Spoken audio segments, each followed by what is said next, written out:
Parking बहुत ज़रूरी है, इसमें कोई दो राय नहीं। लेकिन ये मैंने पहली बार सुना है कि अस्पताल तोड़ के पार्किंग बने। तो क्या ये चाहते हैं कि मध्यम वर्ग के लोगों का इलाज ना हो? यहाँ से वहाँ कहीं पटक रहे हैं, कोई वार्ड कहीं चला गया, कोई वार्ड कहीं चला गया, और ये बहुत ही गंभीर है। इस समस्या को मैं लगातार उठाता रहूंगा। ये अस्पताल टूट चुका है और टूटी हुई दीवारों के बारे में मैं सिर्फ ये चाहता हूँ कि कब बनेंगी। मैं बहुत दिनों से देख रहा था यहाँ कि इसका गेट बना हुआ सामान्य नागरिक अस्पताल, तो मुझे लगा मैं अंदर जाके देखूं। इसके बारे में थोड़ी जानकारी पता लगी मुझे। मेरे ख्याल से हिंदुस्तान ही नहीं, दुनिया में ये पहला अस्पताल होगा जहाँ पे तोड़ के जो है एमसीजी जो है गुड़गांव की, वो इसको पार्किंग के लिए कर रही है। पार्किंग बहुत ज़रूरी है, इसमें कोई दो राय नहीं। लेकिन ये मैंने पहली बार सुना है कि अस्पताल तोड़ के पार्किंग बने। ये दुनिया में कहीं नहीं हुआ, और ये लगातार इसकी छतें टूटती रहीं, लेकिन छतों के बजाय भ्रष्टाचार होता रहा। छतें तो टूट टूट के चली गईं, और एक वक्त आया कि इन्होंने प्रपोजल बनाया कि साहब इसको हम 700 बेड का अस्पताल बनाएंगे। मैं आज वही देखने आया कि कितनी नींव रखी गई है 700 बेड का।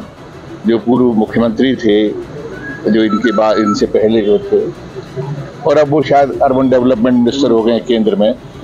तो मैं जानना चाहता था कि कितने जिम्मेदार व्यक्ति हैं कि जिन्होंने यहाँ पर 700 बेड का अस्पताल अनाउंस करने के बाद में क्या उसके आगे क्या चला, क्या कार्रवाई हुई, क्या यहाँ इस अस्पताल की ज़रूरत नहीं है।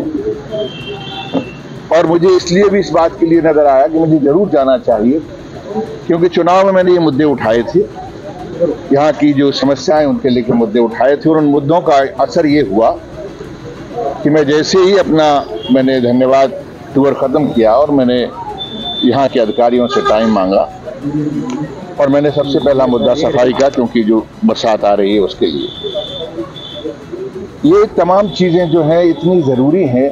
ये कहाँ गया पैसा इसका, कि कौन लोग हैं जिन्होंने ये वादे किए, उद्घाटन करके चले गए। ये क्या इसका कोई जो है, सुना है मैंने मुख्यमंत्री यहाँ पे कूड़ा देखने आ रहे हैं, तो मुझे लगा मैं यहाँ भी चला जाता हूँ, क्योंकि कूड़ा देखने आ रहे हैं, इससे पहले तो कभी आए नहीं। तो जब मैंने मेमोरेंडम दिया, वहाँ पर जो हरकतें हुई प्रशासन में भी और शासन में भी चंडीगढ़, तो मुझे लगा चलो आज यहाँ चला जाता, शायद मुख्यमंत्री महोदय यहाँ भी आ जाएं और देख लें कि यहाँ पर जो सामने एक गेट बना हुआ है जो एक अस्पताल का है, और अंदर जो है गाड़ियाँ खड़ी हैं। ये गुड़गांव म्युनिसिपल कमिश्नर साहब के बारे में तो मैं नहीं जानता उन्होंने क्या इसके बारे में निर्णय लिया है, लेकिन मैं चाहता हूँ सरकार ने इसके बारे में क्या निर्णय लिया है।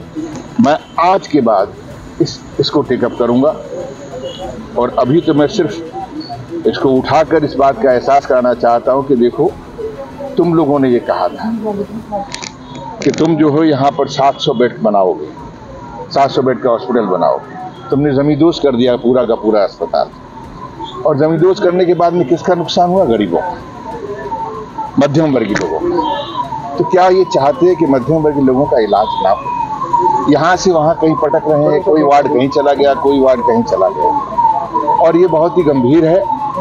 इस समस्या को मैं लगातार उठाता रहूंगा, और इस समस्या से मैं चाहूँगा कि मुख्यमंत्री महोदय इसका जो है कोई ना कोई जवाब जरूर दें। बबर साहब, किस तरह कहेंगे कि जो कांग्रेस की वरिष्ठ नेत्री थी किरण चौधरी और उनकी बेटी ने भाजपा जो है वो ज्वाइन कर लिया, कितना नुकसान इससे कांग्रेस को?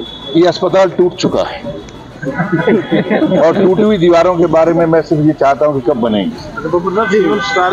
साथ ही बीजेपी कार्यालय भी यहाँ पर, मैं ये कहना नहीं चाहता, वो उनका मामला है। पीडब्ल्यूडी रेस्ट हाउस तैयार हो सकता है। मैं यही चाह रहा हूँ कि देखिए, जो लोगों के निदान के लिए, जो लोगों के जो इलाज के लिए अस्पताल नहीं बन सकता, चलिए खैर उनकी अपनी प्रॉपर्टी है, अपना पैसा है, वो बीजेपी का ऑफिस बनाए, लेकिन पीडब्ल्यूडी का जो उन्होंने रेस्ट हाउस बनाया है, वो रेस्ट हाउस तो ये पीडब्ल्यूडी के अंडर में ही आता है ना, ये उन्हीं का प्रपोजल था ना, 260 करोड़ रुपए का।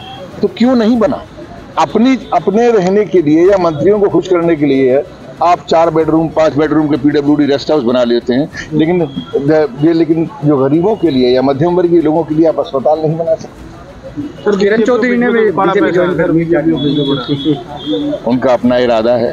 बब्बर साहब, अब कांग्रेस जो है वो लगातार लोगों के मुद्दे जमीन पर उतरकर उठा रही है। आने वाले दिनों में क्या ये जो कार्रवाई आप लोग कर रहे हैं सरकार के खिलाफ, मौजूदा सरकार के खिलाफ, ये आने वाले दिनों में देखने को मिल सकती है? देखिए, मैंने आपसे क्या कहा, सरकार कोई भी क्यों ना, क्षेत्र के मुद्दे जो हैं, क्षेत्र की समस्याएं जो हैं, वो सरकारों से नहीं जुड़े होते हैं, वो लोकल लोगों की समस्याओं से जुड़े होते हैं।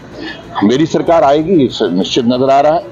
आज लोगों के दिमाग में आ रहा है राजबब्बर अब विधानसभा में भी भाग्य आजमा सकते हैं, क्या कहेंगे आप? मैंने आज तक कभी ऐसा किया नहीं है, और मेरे ख्याल से मैं 27 साल से राजनीति में। जनता की डिमांड हो तो अगर आला कमान कहे तो मैं वैसे काम कर रहा हूँ ना, मैं वैसे काम करता रहूंगा।